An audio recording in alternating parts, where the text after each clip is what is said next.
Brightest Blessings, this is Raven and welcome to a flip through of one of my Book of Shadows. So this, excuse my fingernails, I've been hand dyeing paper for the last 2 days and yeah, it's left my hands a bit disgusting, so apologies. This is a Kitchen Witch Book of Shadows that is just a B5 bullet journal style notebook, and we're going to have a quick flip through of this one. Now, what I tend to do with my books of shadows is have one for topics. So I have this one, which is a kitchen witch one. I have another kitchen witch one. Excuse me. I have one on dragons. I have one on shadow work. So it just means that if I find something that I want to do with kitchen witchery, it will go in one of these. So we're going to have a quick look through this one and show you basically what I've done. So the cover is some self-adhesive vinyl that you can use on walls and things like that. This is actually what is decorating my stairway at home and my daughter's bedroom, and I had a fair amount left over, so I decided to use it on here with some extra bits that I printed out on my little thermal printer, which I'll just grab for you. This is called a Pooli Print, Pooli Print. You can find them on Amazon quite easily. I will try and link one below for you. So that little thermal printer just prints black and white, and I printed it on some clear plastic self-adhesive, and this is also a Pooli print that I've then coloured in afterwards. So inside I have decorated the first page. You can see that this was made in April, May and June of last year. Contents, I haven't finished filling that in yet. Study guide. So these are all the things that I wanted to look at in regards to kitchen witchery, earth magic, and all along those lines. So this gives me a base really of things to look at when I have time, and I do this for each of the topics that I decide to research. So with shadow work, for example, I have one similar to this with, you know, aspects of shadow work that I want to look into. So starting with the very basics, I wanted to look at what a herb is, what makes a herb magical, and plant intelligence, green witchery, and give myself a really good stepping stone, really, before I start making spells and recipes and various other things. I've used a lot of stickers throughout this book. I'm a very visual, artistic person, so having information surrounded by pictures and on coloured paper helps me learn more than what I would if it was just a blank notebook, you know, black and white, no colour, no pictures, no stickers. So I find this really helpful. I've done some little doodles, tips for success when it comes to herbal magic, little things like being respectful of the earth and working with the seasons to honour, you know, nature's path, to practice patience with gratitude and start magic with intention. Amplifying the power of herbs, so there's a little bit of information about that and how the elements tie in. Here I'm looking at different energies of herbs and how the planets can also influence herbs.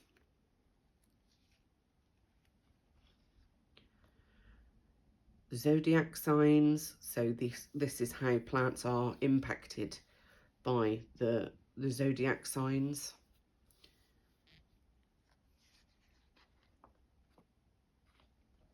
cultivating a magical life. So 2022 for me was all about going back to basics and looking at how I could bring back some of the older practices into my life and sort of push technology and things out of the way. And I wanted to live a more basic and intuitive life, and that's what this page is all about, and this book, in fact. So this is looking at tips for intentions and the energy to put into things.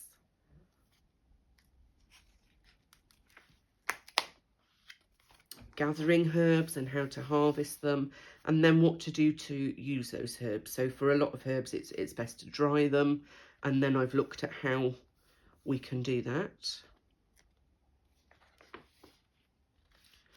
Having a herbal altar, which is something I do have. This is part of my herbal altar. So this was a jewellery box that I found in a charity shop that I painted, and this is sort of my replica of what it looks like. And this flips out, and these are thermal prints from that little printer of my altar here, or parts of my altar. So I've got lots of herbs and crystals and various things in some little handmade storage cupboards that I made. I've got some shelves here with things on, and this one basically just shows the storage area of my altar.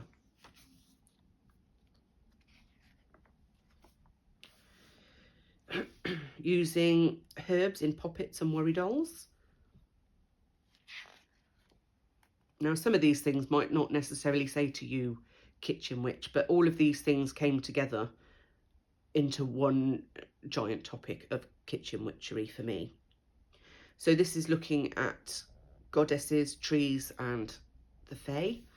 So I found this really interesting. Just pause for a second so you can take a still if you want to. Obviously, some of these pages are a little more plain than others, and sometimes that just depends on my mood on the day. So, for example, on this day, I wasn't particularly in the mood to do lots of arty-farty bits, so I've just put a little bit and concentrated on the information.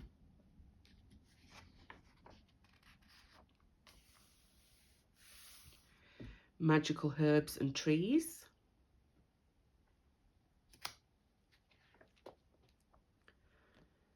Herbal magic codes. And then this is all information about fairies and herbal gardens. A little kitchen magic. So this is the start really of recipes and a list of spell ingredients to make things myself. As I said, I wanted to go back to nature a little bit more. Instead of going to the shop and buying shampoo, I wanted to make shampoo. Instead of purchasing large amounts of washing powder, I decided I'd make some. So all of these sorts of things are listed in here too.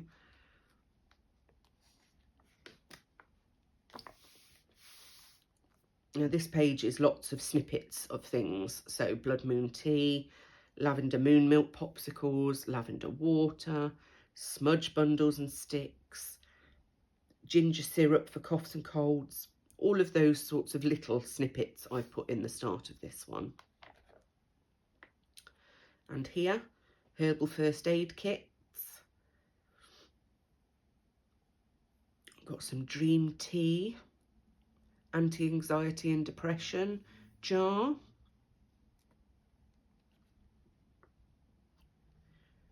On this one, we've got some lavender and amethyst oil, crystal infused water, moonbeam hand cream. This side, we've got some cheese and thyme bread, which is absolutely lovely, I have to say. I do make this quite often. After sun cream elderberry incense for purification, fertility spell jars. So everything that's in here are things that I have made in the past or continue to make. The magic of fruit and vegetables, I found this really important actually. So much of what we eat is about taste and not really what we want intention wise. And I thought as a family it would be really nice to create stews and pies and things with magical intent. So I looked at separate ingredients that I could include in my recipes to bring a little witchcraft and magic into everyday life without necessarily even thinking about it. So while I'm cooking, you know, I can add pumpkin as a source of protection.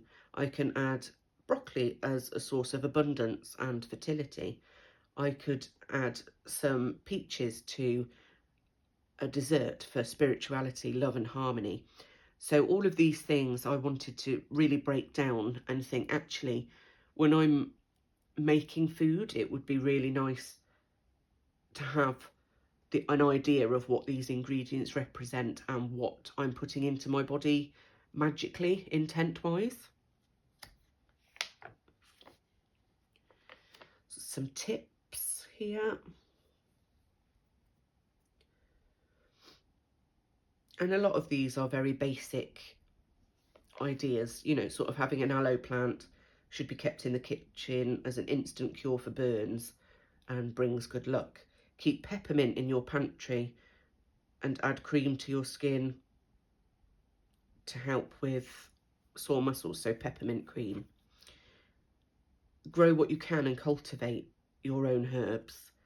Stirring recipes clockwise to increase happiness and creativity. It's small little things, you know. You've probably seen the ABCs of a kitchen witch before. It's normally on a printout with a picture of a witch on the side. I just wanted to put that in here. Every witch needs chocolate, that's true.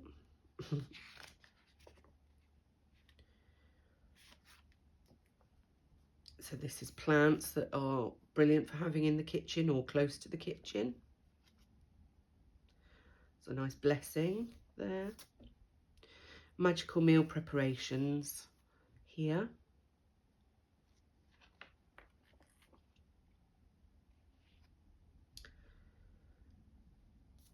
This one I use quite a lot, the kitchen conversions chart, which is why it's got a little tab there. The amount of times you read a recipe and it's not in measurements that you would use. So for example, I'm in the UK, we don't use cups very often as a weight, you know, as an amount. It tends to be in pints, ounces or grams or milliliters. So having the ability to convert recipes from other places in the world was quite useful. So that's in here as well. And here we start on some magical recipes.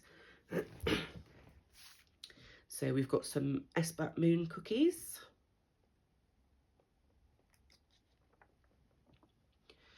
And some more moon recipes for different things. Broccoli cheese full moon soup is a all-time favourite. It is absolutely lovely. Garlic spiral bed, that's nice too. There's a little thermal print of one there.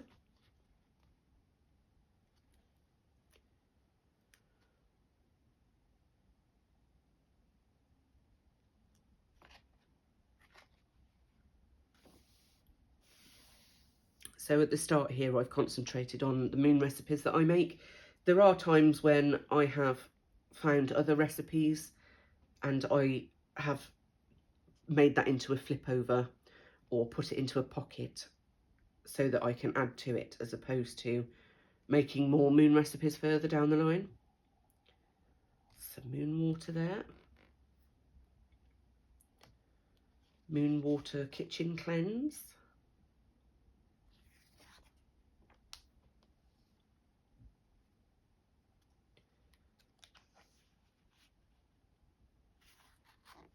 So this is where I've ended up doing a flippy out, you see. I ended up adding this on this side because I found this Strawberry Goddess Moon Cookies recipe that I made probably about 12 years ago, and I haven't made it since, and I thought actually I really want to make that again, so I'm going to put that in here. Hunter's chicken is a favourite in this household, whether that be to do with the moon or not. It is something that my family loves to make.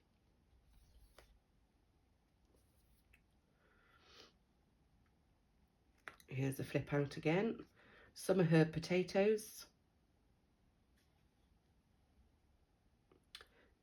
chocolate dippy cookies.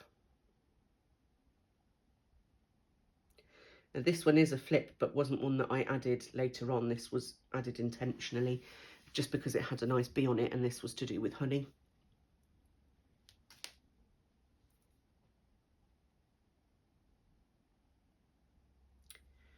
So we've got some sun tea recipes in here. I've got quite a few, but as an example, we've got that one there.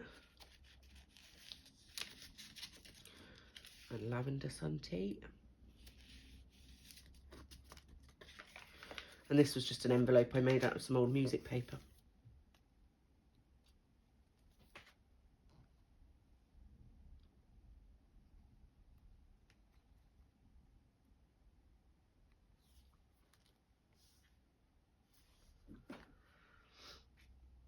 And we're moving on to sort of Sabbat things now, really. So a letha loaf I make quite often. Diabetic friendly chocolate cake because I am diabetic, so having that there was useful. And this was just printed out using the Pooli Print as well, because I only had this small amount of space left and I couldn't fit everything I needed into that space. Cauliflower rice, absolutely lovely. A healthier alternative.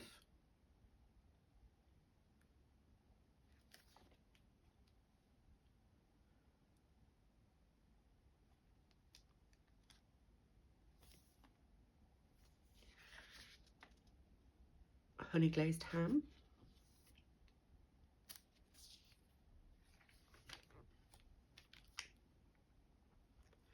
So you can see here that it's not always a recipe for something to eat, like here, Let It Go spray. It's things that I might make myself in the kitchen ready for Sabbats or spells or what have you.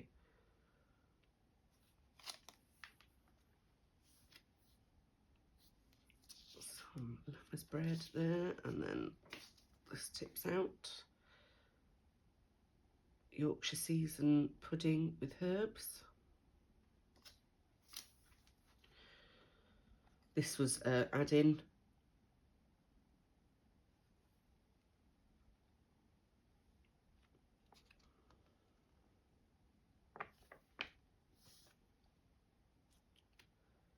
So you can see here we've moved on to Mabon now. And then on to Samhain. So these ritual cakes we make very often at Samhain, usually as a family. Me and my daughter will make these.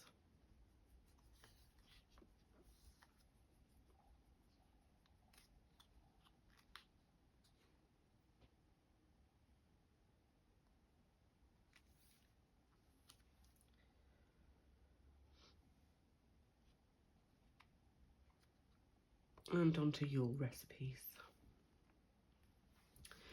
Chocolate Yule log, family favourite.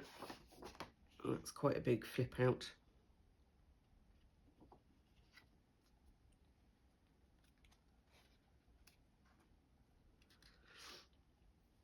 In bulk. This is a flip out here for the beer and cheese soup.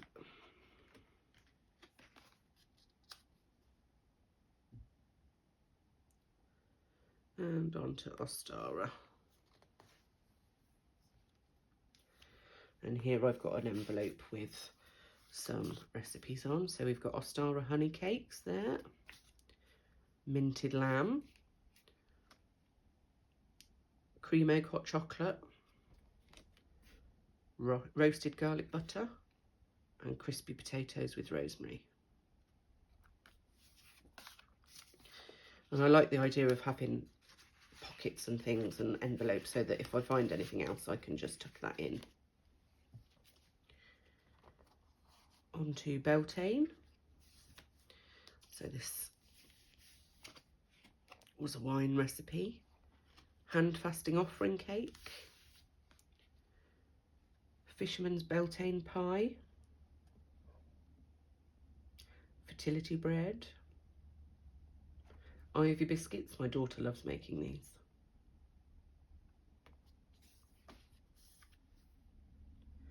How to make fruit powders. This was quite interesting as well, and it's something that I explore in the second Kitchen Witch book, because I looked more into canning and, you know, how to store things than I did recipes necessarily. Some water remedies there. And things to make instead of buying. So I look at all-purpose cleaners and deodorant, bug sprays, dryer sheets, facial toners, soap, mouthwash, toilet cleaner, dry shampoo, lip balms, bubble bath, window cleaner, candles, shaving cream. All of those sorts of things was the sort of thing that I wanted to make instead of going to the shop and buying. And here we've got some of those recipes now of things that I have tried or make regularly. We've got little flips.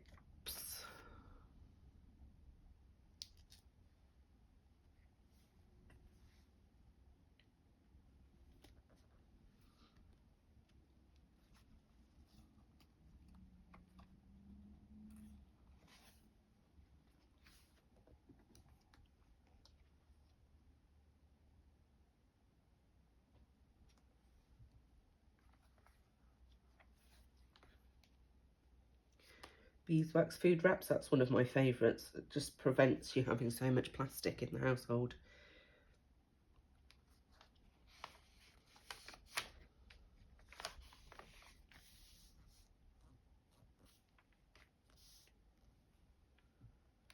Some hair rinse. That's actually really useful if you suffer with anything to do with psoriasis or dry skin. It really does help.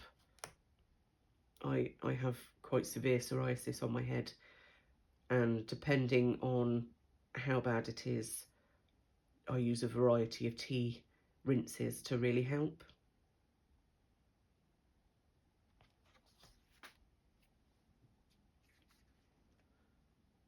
Face mask recipe there.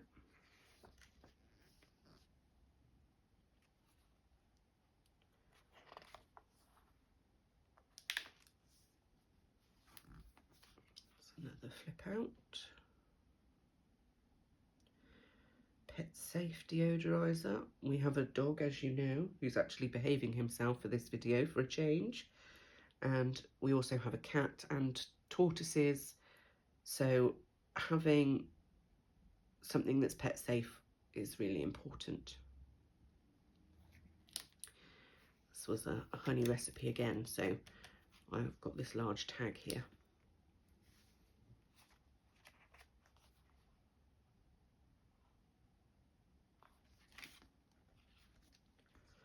A lot of these recipes were ones that I found on the internet in previous years or read in books.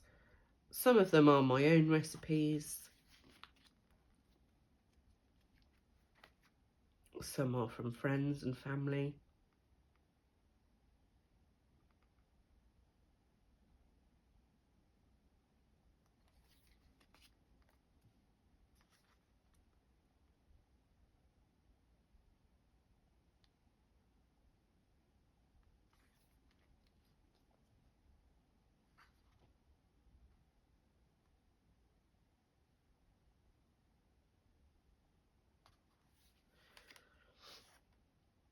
And this was just a bit of important information about protecting homemade products from mould.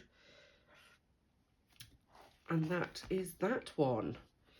So if you enjoyed having a look through this Kitchen Witch Book of Shadows notebook, please comment below and let me know if you'd like to see some of my others. I do also have my very large grimoire that we can have a look through at some point. It's just a case of me being able to bring it over from where it's stored to here, because it is quite large and chunky and heavy. So I hope you've all had a brilliant start to January and are continuing on your paths, and hopefully I'll see you again soon. Brightest blessings.